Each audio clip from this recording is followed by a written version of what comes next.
kingdoms rose, before beasts ruled, there was a man who saw it all. They took his home, they shattered his temple, they dragged him away with chains and silence. But he carried something they could not break, a fire born not of flesh, but of God. They renamed him, they re-educated him, they fed him from royal tables, but he remembered who he was. In the city of idols, he refused to kneel. In the palace of sorcery, he did not speak their lies. He learned their language, but kept his own truth. He wore their robes, but bore a different spirit. Among the learned, he was set apart. Some kneel to survive, others burn to stand. He spoke what others feared. He saw what others denied.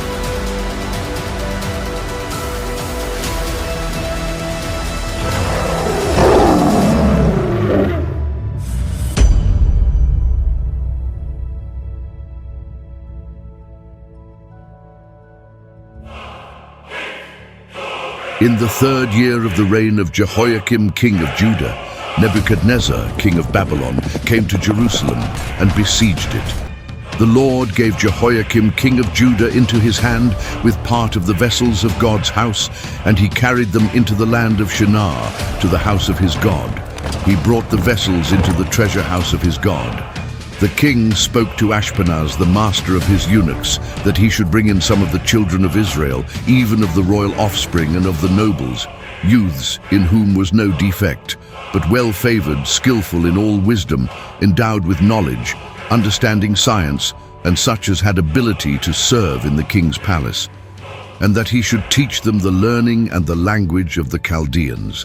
The king appointed for them a daily portion of the king's delicacies and of the wine which he drank, and that they should be nourished 3 years, that at its end they should serve before the king.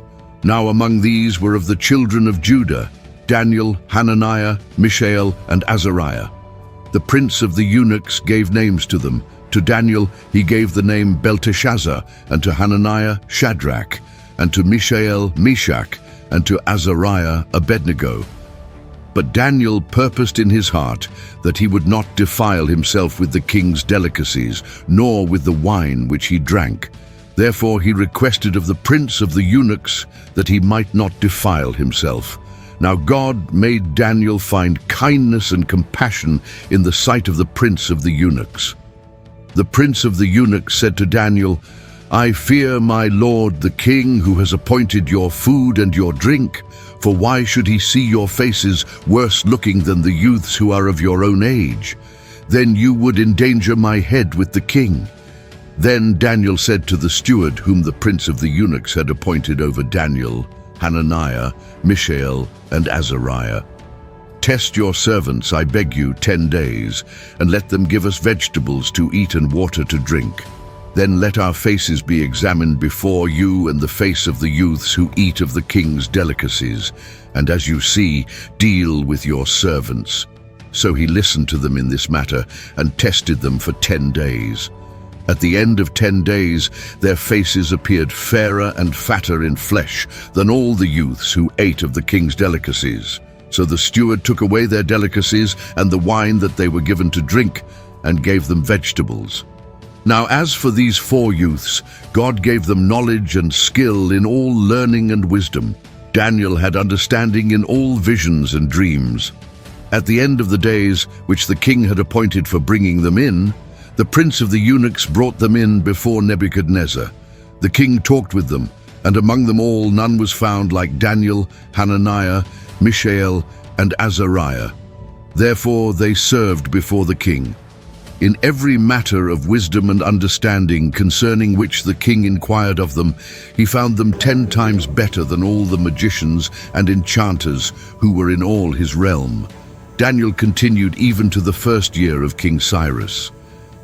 In the 2nd year of the reign of Nebuchadnezzar, Nebuchadnezzar dreamed dreams, and his spirit was troubled, and his sleep went from him.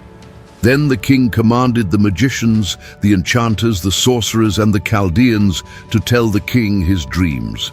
So they came in and stood before the king. The king said to them, "I have dreamed a dream, and my spirit is troubled to know the dream." Then the Chaldeans spoke to the king in the Syrian language. "O king, live forever. Tell your servants the dream, and we will show the interpretation." The king answered the Chaldeans, "The thing has gone from me. If you don't make known to me the dream and its interpretation, you will be cut in pieces, and your houses will be made a dunghill. But if you show the dream and its interpretation, you will receive from me gifts, rewards, and great honor. Therefore show me the dream and its interpretation." They answered the second time and said, "Let the king tell his servants the dream, and we will show the interpretation." The king answered, "I know of a certainty that you are trying to gain time, because you see the thing has gone from me. But if you don't make known to me the dream, there is but one decree for you. For you have prepared lying and corrupt words to speak before me until the time is changed. Therefore tell me the dream, and I will know that you can show me its interpretation." The Chaldeans answered before the king and said, "There is not a man on the earth who can show the king's matter, because no king, lord, or ruler has asked such a thing of any magician, enchanter, or Chaldean. It is a rare thing that the king requires, and there is no other who can show it before the king except the gods, whose dwelling is not with flesh." Because of this, the king was angry and very furious, and commanded that all the wise men of Babylon be destroyed. So the decree went out, and the wise men were to be slain. They sought Daniel and his companions to be slain. Then Daniel returned answer with counsel and prudence to Arioch, the captain of the king's guard, who had gone out to kill the wise men of Babylon. He answered Arioch, the king's captain, "Why is the decree so urgent from the king?" Then Arioch made the thing known to Daniel. Daniel went in and requested of the king that he would give him time, that he might show the king the interpretation. Then Daniel went to his house and made the thing known to Hananiah, Mishael, and Azariah, his companions, that they would desire mercies of the God of heaven concerning this secret, so that Daniel and his companions would not perish with the rest of the wise men of Babylon. Then the secret was revealed to Daniel in a vision of the night. Then Daniel blessed the God of heaven. Daniel answered, "Blessed be the name of God forever and ever, for wisdom and might are his. He changes the times and the seasons. He removes kings and sets up kings. He gives wisdom to the wise and knowledge to those who have understanding. He reveals the deep and secret things. He knows what is in the darkness, and the light dwells with him. I thank you and praise you, you God of my fathers, who have given me wisdom and might, and have now made known to me what we desired of you, for you have made known to us the king's matter." Therefore Daniel went in to Arioch, whom the king had appointed to destroy the wise men of Babylon. He went and said this to him, "Don't destroy the wise men of Babylon. Bring me in before the king, and I will show to the king the interpretation." Then Arioch brought in Daniel before the king in haste, and said this to him, "I have found a man of the children of the captivity of Judah, who will make known to the king the interpretation." The king answered Daniel, whose name was Belteshazzar, "Are you able to make known to me the dream which I have seen and its interpretation?" Daniel answered before the king and said, "The secret which the king has demanded can't be shown to the king by wise men, enchanters, magicians, or soothsayers. But there is a God in heaven who reveals secrets, and he has made known to the king Nebuchadnezzar what will be in the latter days. Your dream and the visions of your head on your bed are these. As for you, O king, your thoughts came on your bed about what would happen hereafter, and he who reveals secrets has made known to you what will happen.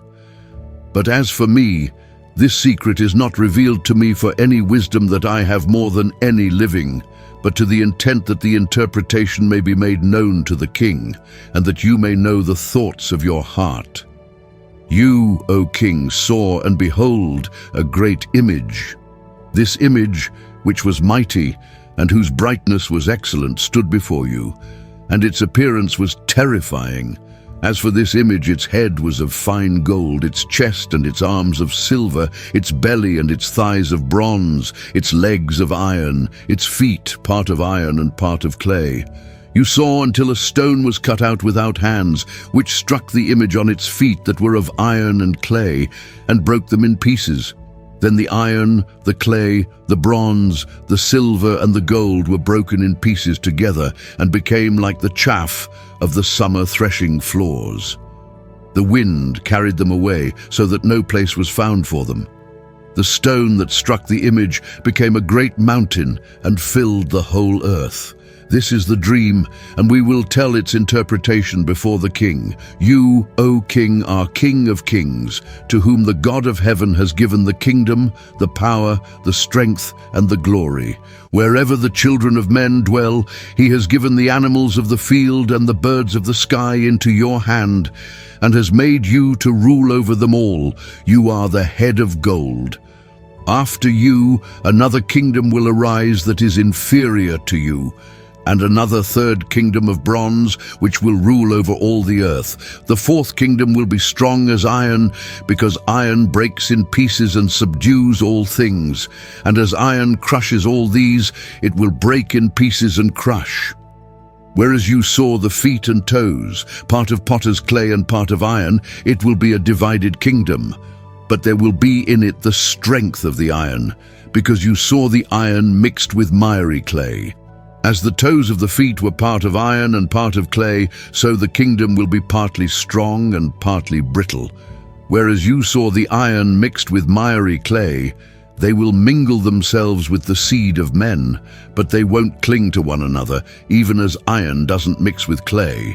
In the days of those kings, the God of heaven will set up a kingdom which will never be destroyed, nor will its sovereignty be left to another people. But it will break in pieces and consume all these kingdoms, and it will stand forever, because you saw that a stone was cut out of the mountain without hands, and that it broke in pieces the iron, the bronze, the clay, the silver, and the gold. The great God has made known to the king what will happen hereafter. The dream is certain, and its interpretation sure.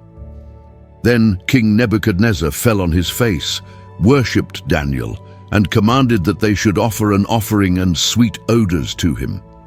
The king answered Daniel and said, "Of a truth your God is the God of gods and the Lord of kings and a revealer of secrets, since you have been able to reveal this secret."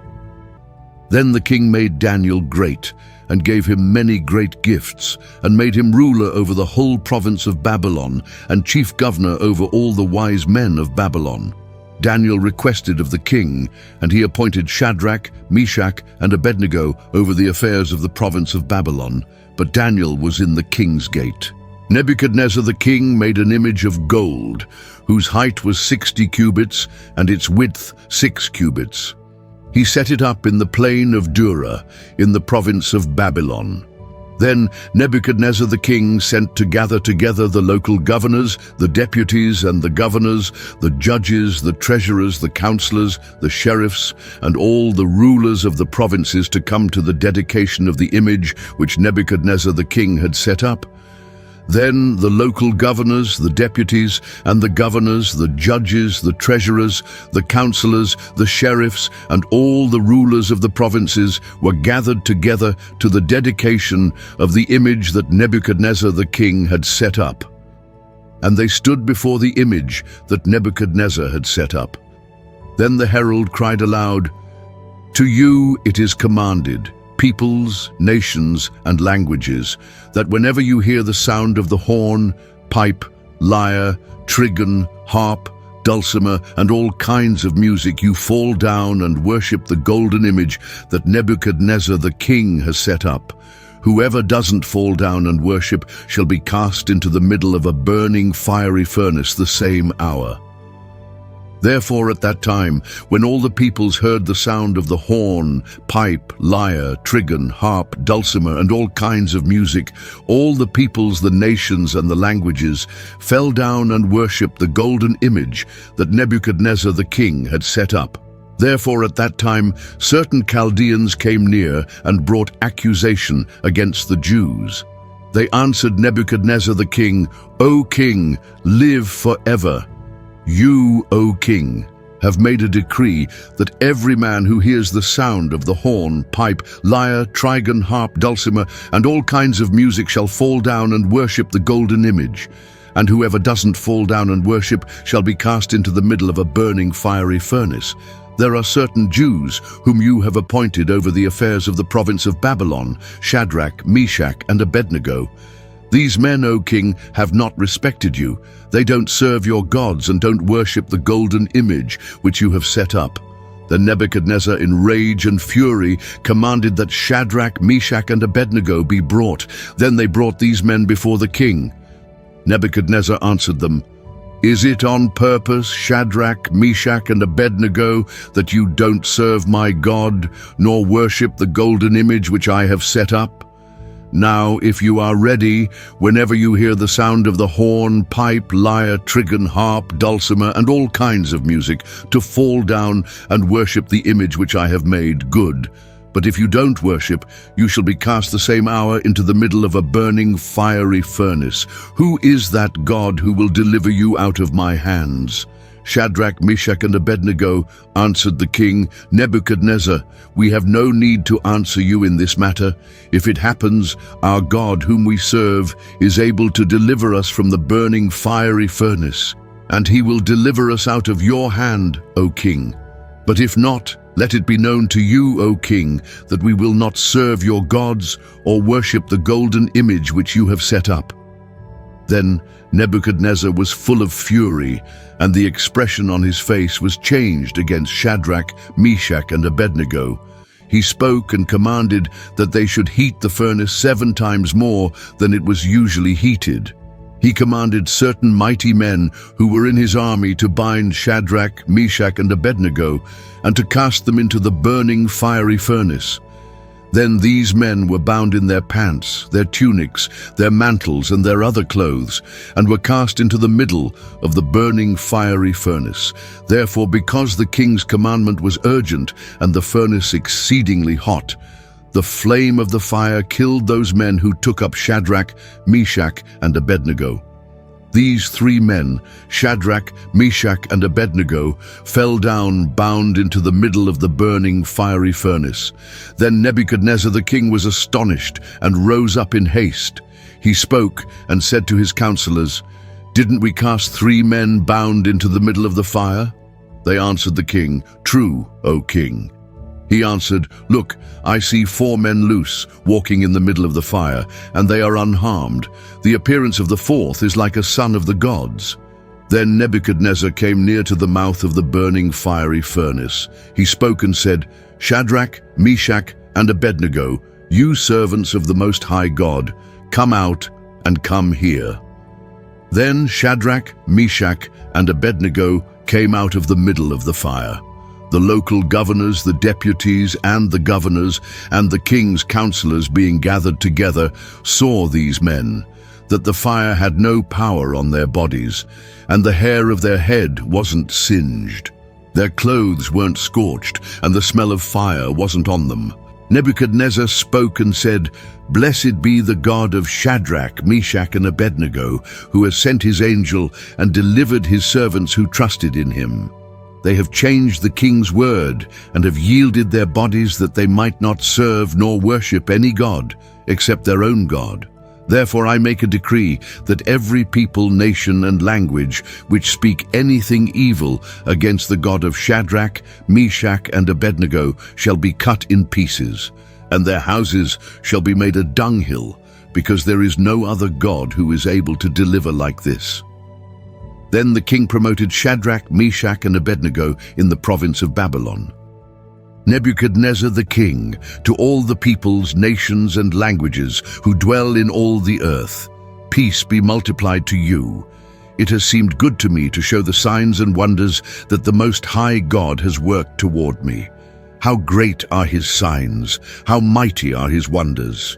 His kingdom is an everlasting kingdom, his dominion is from generation to generation.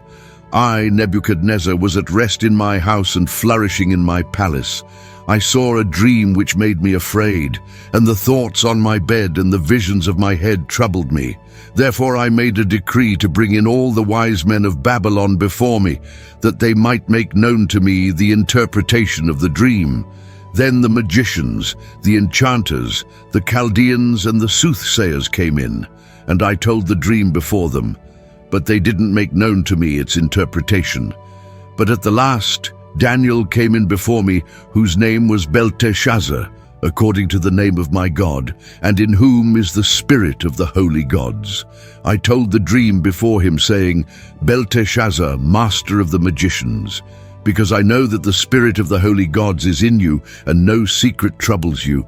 Tell me the visions of my dream that I have seen, and its interpretation. These were the visions of my head on my bed.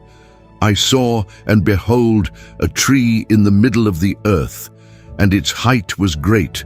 The tree grew and was strong. Its height reached to the sky, and its height to the end of all the earth. The leaves of it were beautiful, and it had much fruit. In it was food for all. The animals of the field had shade under it. The birds of the sky lived in its branches, and all flesh was fed from it. I saw in the visions of my head on my bed, and behold, a holy watcher came down from the sky. He cried aloud and said this, Cut down the tree and cut off its branches, shake off its leaves and scatter its fruit. Let the animals get away from under it and the birds from its branches. Nevertheless, leave the stump of its roots in the earth, even with a band of iron and brass, in the tender grass of the field. Let it be wet with the dew of the sky. Let his portion be with the animals in the grass of the earth. Let his heart be changed from man's, and let an animal's heart be given to him, and let 7 times pass over him. The sentence is by the decree of the watchers, and the demand by the word of the holy ones, to the intent that the living may know that the Most High rules in the kingdom of men, and gives it to whomever he will, and sets up over it the lowest of men. This dream I, King Nebuchadnezzar, have seen. You, Belteshazzar, declare the interpretation, because all the wise men of my kingdom are not able to make known to me the interpretation. But you are able, for the spirit of the holy gods is in you. Then Daniel, whose name was Belteshazzar, was astonished for a while, and his thoughts troubled him. The king answered, Belteshazzar, don't let the dream or the interpretation trouble you. Belteshazzar answered, My lord, may the dream be for those who hate you, and its interpretation to your adversaries. The tree that you saw, which grew and was strong, whose height reached to the sky, and its sight to all the earth, whose leaves were beautiful, and it had much fruit, and in it was food for all, under which the animals of the field lived, and on whose branches the birds of the sky had their habitation. It is you, O king, who have grown and become strong, for your greatness has grown and reaches to the sky, and your dominion to the end of the earth. Whereas the king saw a holy watcher coming down from the sky and saying, Cut down the tree and destroy it. Nevertheless, leave the stump of its roots in the earth with a band of iron and brass in the tender grass of the field, and let it be wet with the dew of the sky. Let his portion be with the animals of the field until 7 times pass over him. This is the interpretation, O king, and it is the decree of the Most High which has come on my lord the king. You shall be driven from men, and your dwelling shall be with the animals of the field. You shall be made to eat grass like oxen, and shall be wet with the dew of the sky. 7 times shall pass over you until you know that the Most High rules in the kingdom of men, and gives it to whomever he will. Whereas it was commanded to leave the stump of the tree roots, your kingdom shall be sure to you after you know that heaven's rules. Therefore, O king, let my counsel be acceptable to you, and break off your sins by righteousness and your iniquities by showing mercy to the poor.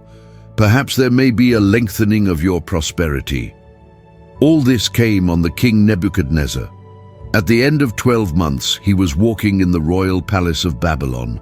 The king spoke and said, "Is not this great Babylon, which I have built for the royal dwelling place by the might of my power and for the glory of my majesty?"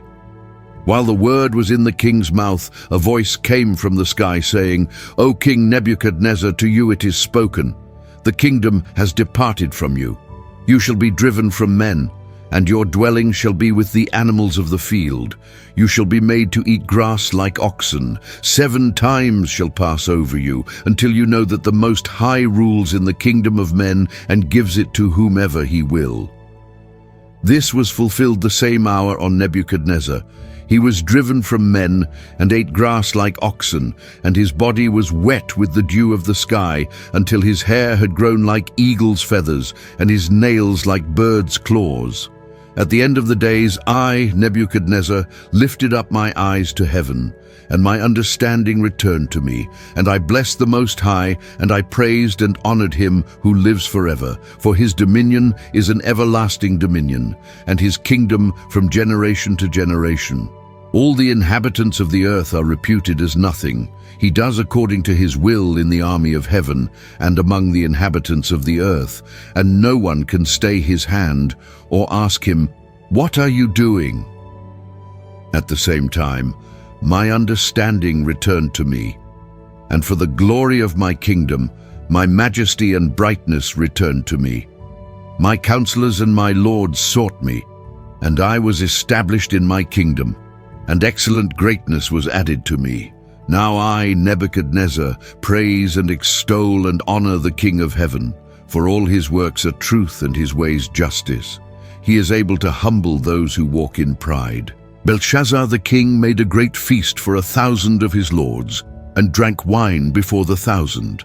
Belshazzar, while he tasted the wine, commanded that the golden and silver vessels which Nebuchadnezzar his father had taken out of the temple which was in Jerusalem be brought, that the king and his lords, his wives and his concubines might drink from them. Then they brought the golden vessels that were taken out of the temple of God's house which was at Jerusalem. And the king and his lords, his wives and his concubines drank from them. They drank wine and praised the gods of gold and of silver, of bronze, of iron, of wood, and of stone. In the same hour the fingers of a man's hand came out and wrote near the lampstand on the plaster of the wall of the king's palace, and the king saw the part of the hand that wrote. Then the king's face was changed in him, and his thoughts troubled him, and the joints of his thighs were loosened, and his knees struck one against another. The king cried aloud to bring in the enchanters, the Chaldeans, and the soothsayers. The king spoke and said to the wise men of Babylon, "Whoever reads this writing and shows me its interpretation shall be clothed with purple, and have a chain of gold around his neck, and shall be the 3rd ruler in the kingdom." Then all the king's wise men came in, but they could not read the writing or make known to the king its interpretation. Then King Belshazzar was greatly troubled, and his face was changed in him, and his lords were perplexed. The queen, by reason of the words of the king and his lords, came into the banquet house. The queen spoke and said, "O king, live forever. Don't let your thoughts trouble you, nor let your face be changed. There is a man in your kingdom in whom is the spirit of the holy gods. And in the days of your father, light, understanding, and wisdom, like the wisdom of the gods, were found in him. The king, Nebuchadnezzar your father, yes, the king your father, made him master of the magicians, enchanters, Chaldeans, and soothsayers.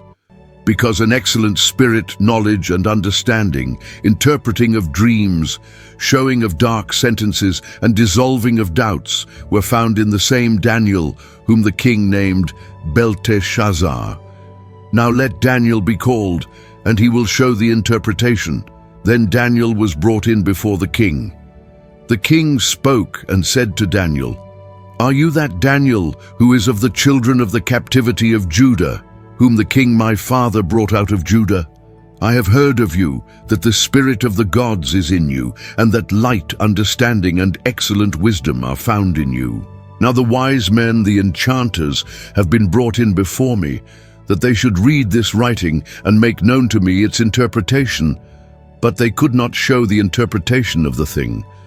But I have heard of you that you can give interpretations and dissolve doubts. Now if you can read the writing and make known to me its interpretation, you shall be clothed with purple and have a chain of gold around your neck, and shall be the third ruler in the kingdom." Then Daniel answered before the king, "Let your gifts be to yourself, and give your rewards to another. Nevertheless, I will read the writing to the king and make known to him the interpretation. To you, O king, the Most High God gave Nebuchadnezzar your father the kingdom and greatness and glory and majesty.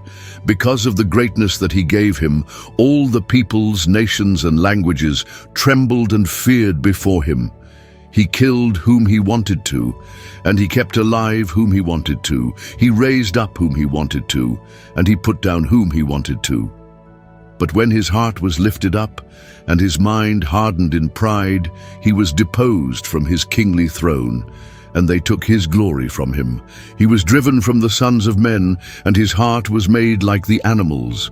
His dwelling was with the wild donkeys. He was fed with grass like oxen, and his body was wet with the dew of the sky, until he knew that the Most High God rules in the kingdom of men, and that he sets up over it whomever he will. You, his son, Belshazzar, have not humbled your heart, though you knew all this, but have lifted up yourself against the Lord of heaven. They have brought the vessels of his house before you, and you and your lords, your wives and your concubines have drunk wine from them. You have praised the gods of silver and gold, of bronze, iron, wood, and stone, which don't see, know, or hear, and you have not glorified the God in whose hand your breath is, and whose are all your ways. Then the part of the hand was sent from before him, and this writing was inscribed. This is the writing that was inscribed, Mene, Mene, Tekel, Upharsin. This is the interpretation of the thing, Mene. God has counted your kingdom and brought it to an end. Tekel, you are weighed in the balances and are found wanting. Peres, your kingdom is divided and given to the Medes and Persians. Then Belshazzar commanded, and they clothed Daniel with purple and put a chain of gold about his neck, and proclaimed concerning him that he should be the third ruler in the kingdom. In that night, Belshazzar the Chaldean king was slain. Darius the Mede received the kingdom, being about 62 years old. It pleased Darius to set over the kingdom 120 local governors, who should be throughout the whole kingdom, and over them 3 presidents, of whom Daniel was one, that these local governors might give account to them, and that the king should suffer no loss. Then this Daniel was distinguished above the presidents and the local governors, because an excellent spirit was in him, and the king planned to set him over the whole realm. Then the presidents and the local governors sought to find occasion against Daniel concerning the kingdom, but they could find no occasion or fault, because he was faithful. There wasn't any error or fault found in him. Then these men said, "We won't find any occasion against this Daniel unless we find it against him concerning the law of his God." Then these presidents and local governors assembled together to the king and said this to him, "King Darius, live forever." All the presidents of the kingdom, the deputies and the local governors, the councillors and the governors have consulted together to establish a royal statute and to make a strong decree that whoever asks a petition of any god or man for 30 days, except of you, O king, shall be cast into the den of lions. Now, O king, establish the decree and sign the writing, that it not be changed according to the law of the Medes and Persians, which doesn't alter. Therefore King Darius signed the writing and the decree. When Daniel knew that the writing was signed, he went into his house. Now his windows were open in his room toward Jerusalem. And he knelt on his knees 3 times a day and prayed and gave thanks before his God, as he did before. Then these men assembled together and found Daniel making petition and supplication before his God. Then they came near and spoke before the king concerning the king's decree. Haven't you signed a decree that every man who makes a petition to any god or man within 30 days, except to you, O king, shall be cast into the den of lions?" The king answered, "This thing is true according to the law of the Medes and Persians, which doesn't alter."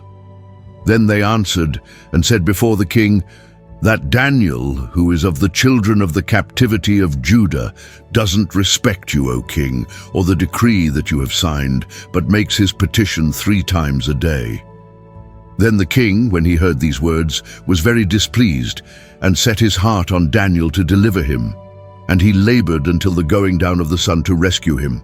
Then these men assembled together to the king, and said to the king, "Know, O king, that it is a law of the Medes and Persians that no decree nor statute which the king establishes may be changed." Then the king commanded, and they brought Daniel and cast him into the den of lions. The king spoke and said to Daniel, "Your God whom you serve continually, he will deliver you." A stone was brought and laid on the mouth of the den, and the king sealed it with his own signet and with the signet of his lords, that nothing might be changed concerning Daniel. Then the king went to his palace and passed the night fasting. No musical instruments were brought before him, and his sleep fled from him. Then the king arose very early in the morning and went in haste to the den of lions. When he came near to the den to Daniel, he cried with a troubled voice. The king spoke and said to Daniel, "Daniel, servant of the living God, is your God, whom you serve continually, able to deliver you from the lions?" Then Daniel said to the king, "O king, live forever. My God has sent his angel and has shut the lions' mouths, and they have not hurt me, because as before him innocence was found in me, and also before you, O king, I have done no harm." Then the king was exceedingly glad, and commanded that they should take Daniel up out of the den. So Daniel was taken up out of the den, and no kind of harm was found on him, because he had trusted in his God. The king commanded, and they brought those men who had accused Daniel, and they cast them into the den of lions, them, their children, and their wives. The lions mauled them and broke all their bones in pieces before they came to the bottom of the den. Then King Darius wrote to all the peoples, nations, and languages who dwell in all the earth, "Peace be multiplied to you. I make a decree that in all the dominion of my kingdom men tremble and fear before the God of Daniel. For he is the living God and steadfast forever. His kingdom is that which will not be destroyed. His dominion will be even to the end. He delivers and rescues. He works signs and wonders in heaven and in earth, who has delivered Daniel from the power of the lions." So this Daniel prospered in the reign of Darius and in the reign of Cyrus the Persian. In the first year of Belshazzar, king of Babylon, Daniel had a dream and visions of his head on his bed. Then he wrote the dream and told the sum of the matters. Daniel spoke and said, "I saw in my vision by night, and behold, the 4 winds of the sky broke out on the great sea. 4 great animals came up from the sea, different from one another. The first was like a lion and had eagle's wings. I saw until its wings were plucked, and it was lifted up from the earth and made to stand on 2 feet as a man. A man's heart was given to it. Behold, there was another animal, a second like a bear.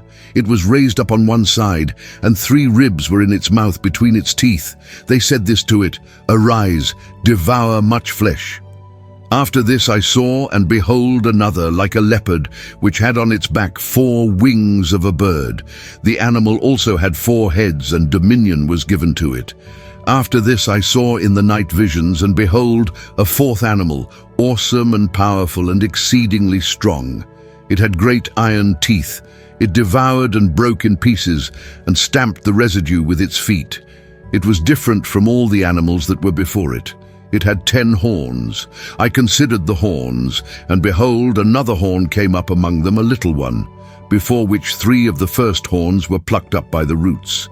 Behold, in this horn were eyes like the eyes of a man, and a mouth speaking arrogant things. I watched until thrones were placed, and one who was ancient of days sat.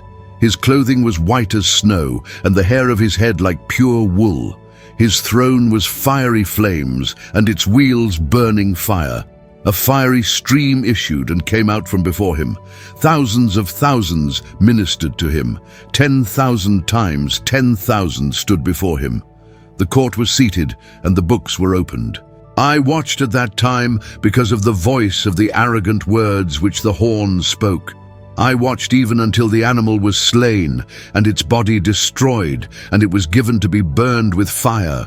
As for the rest of the animals, their dominion was taken away, yet their lives were prolonged for a season and a time. I saw in the night visions, and behold, there came with the clouds of the sky one like a son of man. He came even to the Ancient of Days, and they brought him near before him. Dominion was given him, and glory, and a kingdom, that all the peoples, nations, and languages should serve him. His dominion is an everlasting dominion, which will not pass away, and his kingdom that which will not be destroyed.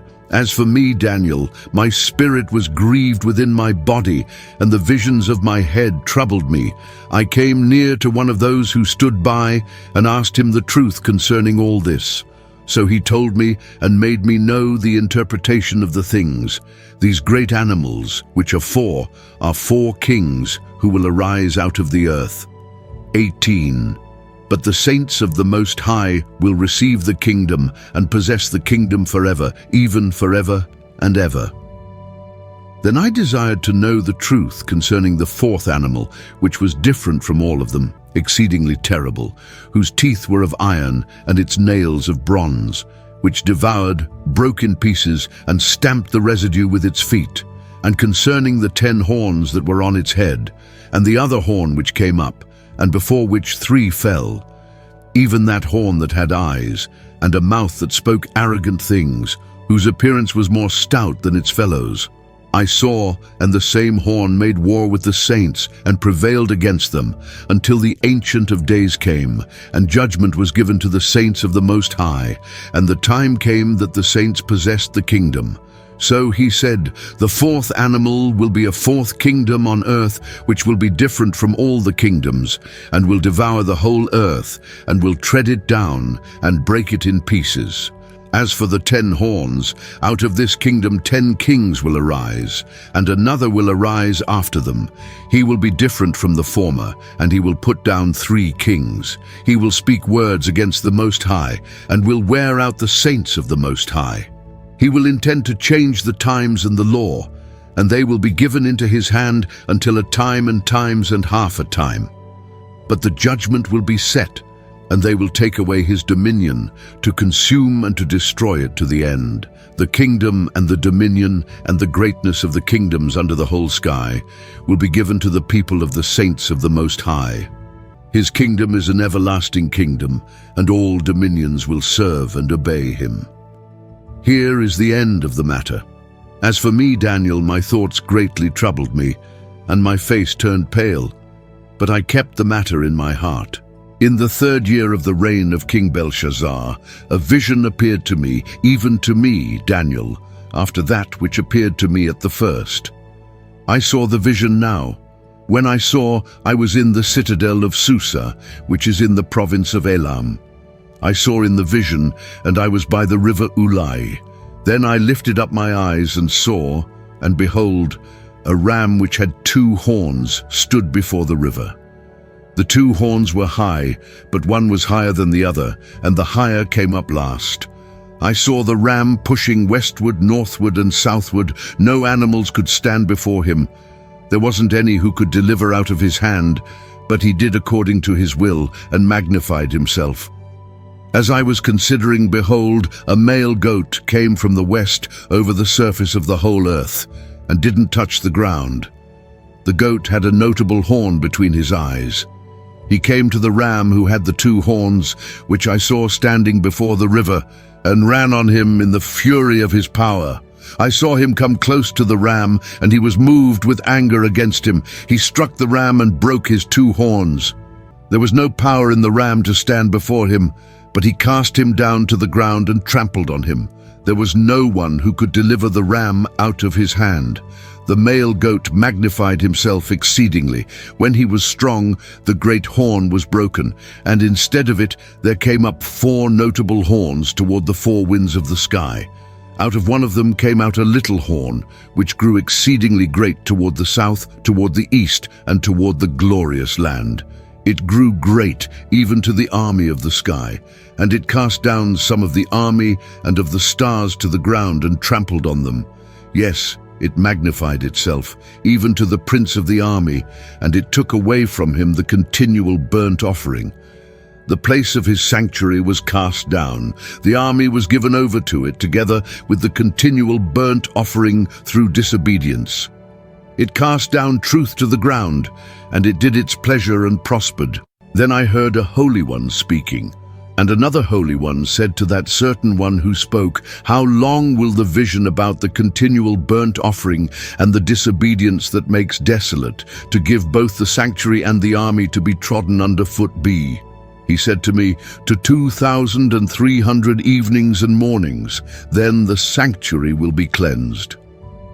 When I, even I, Daniel, had seen the vision, I sought to understand it. Then behold, there stood before me someone with the appearance of a man. I heard a man's voice between the banks of the Ulai, which called and said, "Gabriel, make this man understand the vision." So he came near where I stood, and when he came I was frightened and fell on my face. But he said to me, "Understand, Son of Man, for the vision belongs to the time of the end." Now, as he was speaking with me, I fell into a deep sleep with my face toward the ground, but he touched me and set me upright. He said, "Behold, I will make you know what will be in the latter time of the indignation, for it belongs to the appointed time of the end. The ram which you saw, that had the 2 horns, they are the kings of Media and Persia. The rough male goat is the king of Greece. The great horn that is between his eyes is the first king. As for that which was broken, in the place where 4 stood up, 4 kingdoms will stand up out of the nation, but not with his power. In the latter time of their kingdom, when the transgressors have come to the full, a king of fierce face and understanding dark sentences will stand up. His power will be mighty, but not by his own power. He will destroy awesomely and will prosper and do his pleasure. He will destroy the mighty ones and the holy people. Through his policy, he will cause deceit to prosper in his hand. He will magnify himself in his heart, and he will destroy many in their security. He will also stand up against the Prince of Princes, but he will be broken without hand. The vision of the evenings and mornings which has been told is true, but seal up the vision, for it belongs to many days to come. I, Daniel, fainted and was sick for some days. Then I rose up and did the king's business. I wondered at the vision, but no one understood it. In the 1st year of Darius, the son of Ahasuerus, of the offspring of the Medes, who was made king over the realm of the Chaldeans, in the 1st year of his reign, I, Daniel, understood by the books the number of the years about which Yahweh's word came to Jeremiah the prophet for the accomplishing of the desolations of Jerusalem, even 70 years. I set my face to the Lord God to seek by prayer and petitions with fasting and sackcloth and ashes.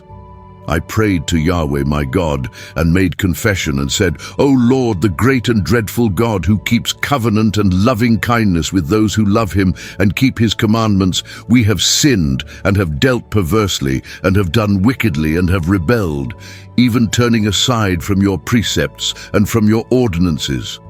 We haven't listened to your servants the prophets, who spoke in your name to our kings, our princes, and our fathers, and to all the people of the land.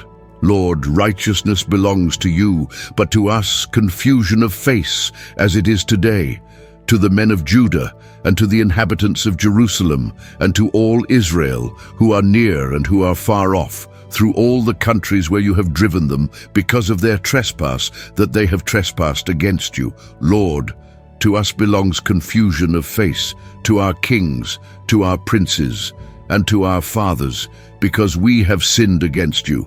To the Lord our God belong mercies and forgiveness, for we have rebelled against him.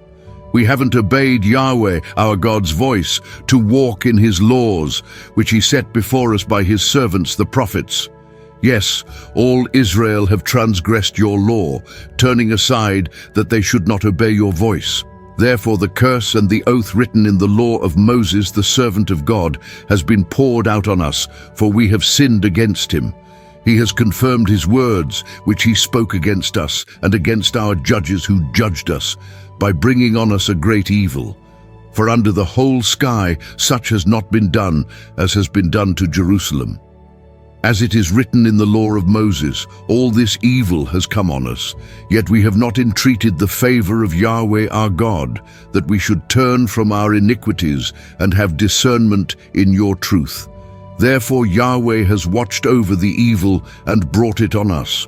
For Yahweh our God is righteous in all his works which he does, and we have not obeyed his voice. Now, Lord our God, who has brought your people out of the land of Egypt with a mighty hand, and has made yourself a name, as it is today, we have sinned, we have done wickedly. Lord, according to all your righteousness, please let your anger and your wrath be turned away from your city Jerusalem, your holy mountain. Because for our sins and for the iniquities of our fathers, Jerusalem and your people have become a reproach to all who are around us. Now therefore, our God, listen to the prayer of your servant and to his petitions, and cause your face to shine on your sanctuary that is desolate for the Lord's sake. My God, turn your ear and hear. Open your eyes and see our desolations and the city which is called by your name, for we do not present our petitions before you for our righteousness, but for your great mercy's sake. Lord, hear. Lord, forgive. Lord, listen and do. Don't defer for your own sake, my God, because your city and your people are called by your name. While I was speaking and praying and confessing my sin and the sin of my people Israel, and presenting my supplication before Yahweh, my God, for the holy mountain of my God, yes, while I was speaking in prayer, the man Gabriel, whom I had seen in the vision at the beginning, being caused to fly swiftly, touched me about the time of the evening offering. He instructed me and talked with me and said, Daniel, I have now come to give you wisdom and understanding.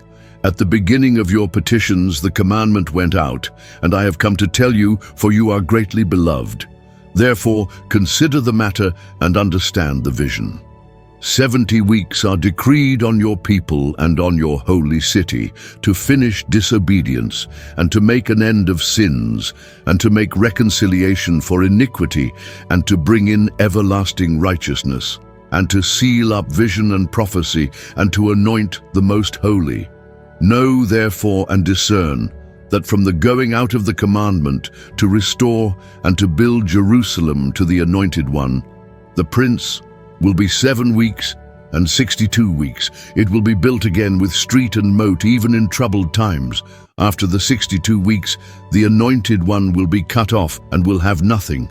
The people of the prince who come will destroy the city and the sanctuary. Its end will be with a flood, and war will be even to the end. Desolations are determined. He will make a firm covenant with many for 1 week. In the middle of the week he will cause the sacrifice and the offering to cease. On the wing of abominations will come one who makes desolate, and even to the full end, and that determined wrath will be poured out on the desolate. In the 3rd year of Cyrus king of Persia, a message was revealed to Daniel, whose name was called Belteshazzar. The message was true, even a great warfare. He understood the message and had understanding of the vision.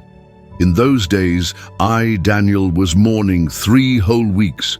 I ate no pleasant food. No meat or wine came into my mouth. I didn't anoint myself at all until 3 whole weeks were fulfilled.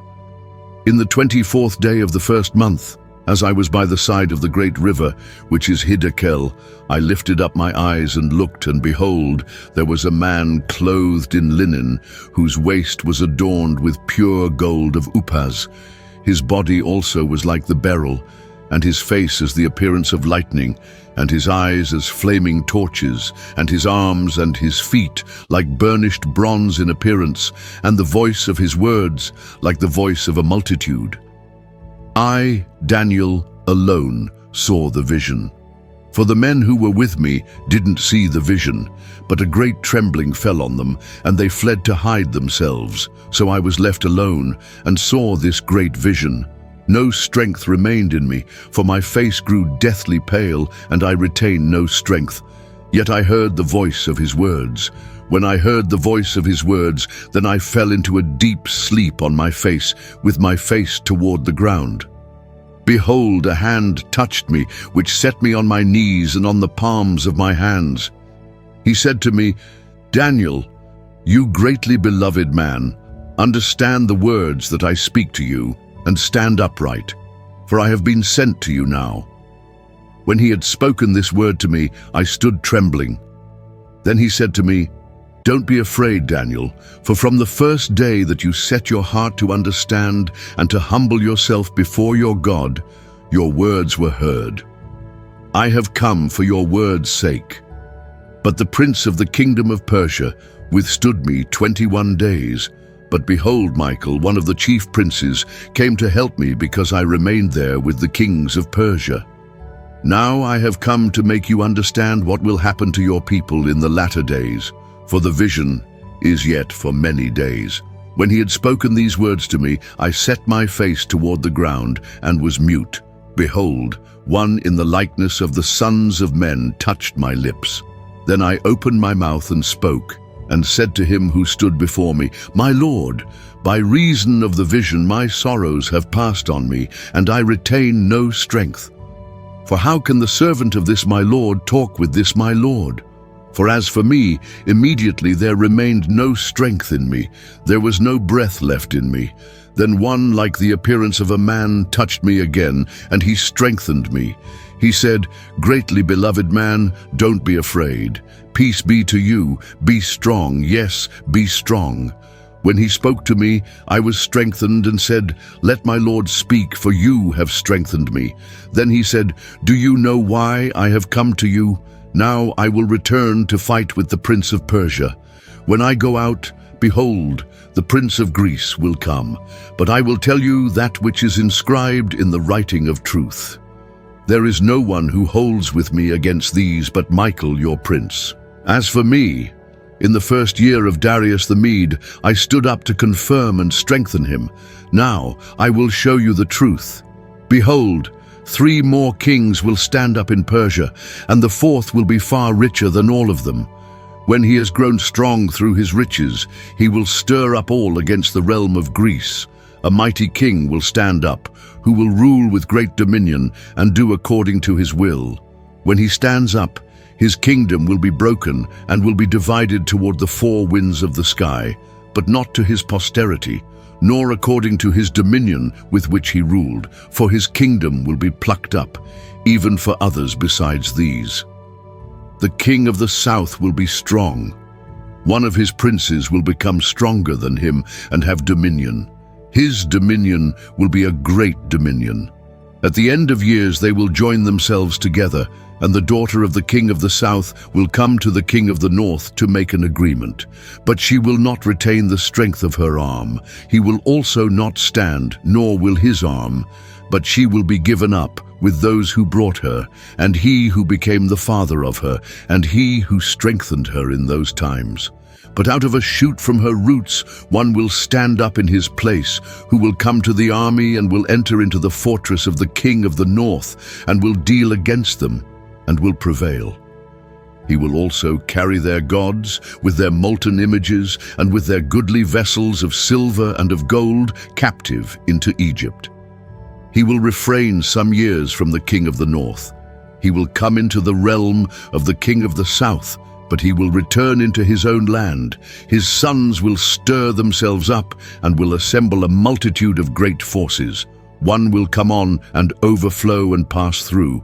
He will return and stir himself up even to his fortress. The king of the south will be moved with anger and will come out and fight with him, even with the king of the north. He will send out a great multitude, and the multitude will be given into his hand. The multitude will be lifted up, and his heart will be exalted. He will cast down tens of thousands, but he won't prevail. The king of the north will return and will send out a multitude greater than the former. And he will come on at the end of the times, even of years, with a great army and with much substance. In those times many will stand up against the king of the south. Also, the children of the violent among your people will lift themselves up to establish the vision, but they will fall. So the king of the north will come and cast up a mound and take a well-fortified city. The forces of the south won't stand, neither will his chosen people, neither will there be any strength to stand. But he who comes against him will do according to his own will, and no one will stand before him. He will stand in the glorious land, and destruction will be in his hand. He will set his face to come with the strength of his whole kingdom, and with him equitable conditions. He will perform them. He will give him the daughter of women to corrupt her, but she will not stand and won't be for him. After this he will turn his face to the islands and will take many, but a prince will cause the reproach offered by him to cease. Yes, moreover, he will cause his reproach to turn on him. Then he will turn his face toward the fortresses of his own land, but he will stumble and fall and won't be found. Then one who will cause a tax collector to pass through the kingdom to maintain its glory will stand up in his place. But within few days he will be destroyed, not in anger and not in battle. In his place, a contemptible person will stand up to whom they had not given the honor of the kingdom. But he will come in time of security and will obtain the kingdom by flatteries. The overwhelming forces will be overwhelmed from before him and will be broken. Yes, also the prince of the covenant. After the treaty made with him, he will work deceitfully, for he will come up and will become strong with few people. In time of security, he will come even on the fattest places of the province. He will do that which his fathers have not done, nor his fathers' fathers. He will scatter among them prey, plunder, and wealth. Yes, he will devise his plans against the strongholds, even for a time. He will stir up his power and his courage against the king of the south with a great army, and the king of the south will wage war in battle with an exceedingly great and mighty army, but he won't stand, for they will devise plans against him. Yes, those who eat of his delicacies will destroy him, and his army will be swept away. Many will fall down slain. As for both these kings, their hearts will be to do evil, and they will speak lies at one table, but it won't prosper, for the end will still be at the appointed time. Then he will return into his land with great wealth. His heart will be against the holy covenant. He will take action and return to his own land. He will return at the appointed time and come into the south, but it won't be in the latter time as it was in the former. For ships of Kittim will come against him. Therefore he will be grieved, and will return and have indignation against the holy covenant, and will take action. He will even return and have regard for those who forsake the holy covenant. Forces will stand on his part, and they will profane the sanctuary, even the fortress, and will take away the continual burnt offering. Then they will set up the abomination that makes desolate. He will corrupt those who do wickedly against the covenant by flatteries, but the people who know their God will be strong and take action. Those who are wise among the people will instruct many, yet they will fall by the sword and by flame, by captivity and by plunder, many days.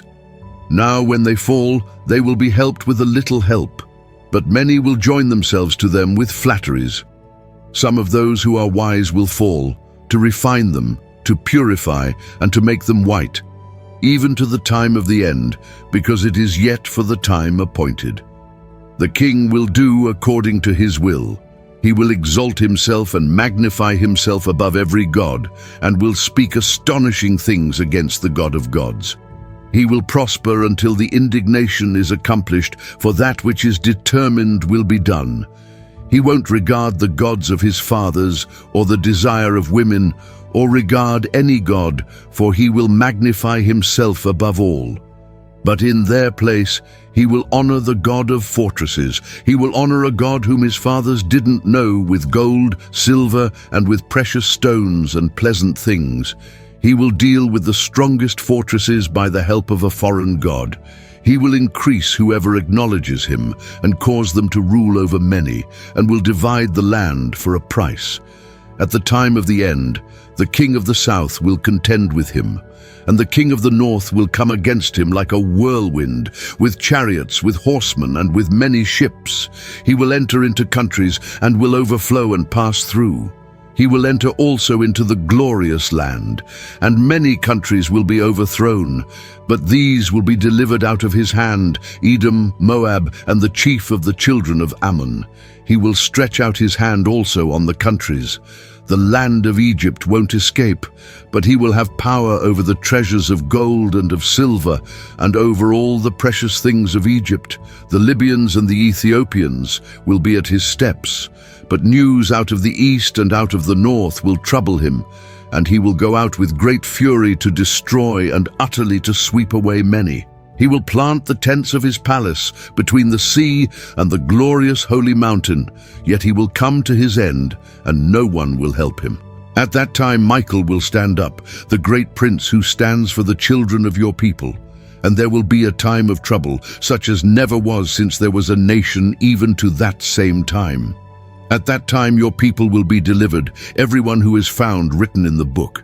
Many of those who sleep in the dust of the earth will awake, some to everlasting life, and some to shame and everlasting contempt.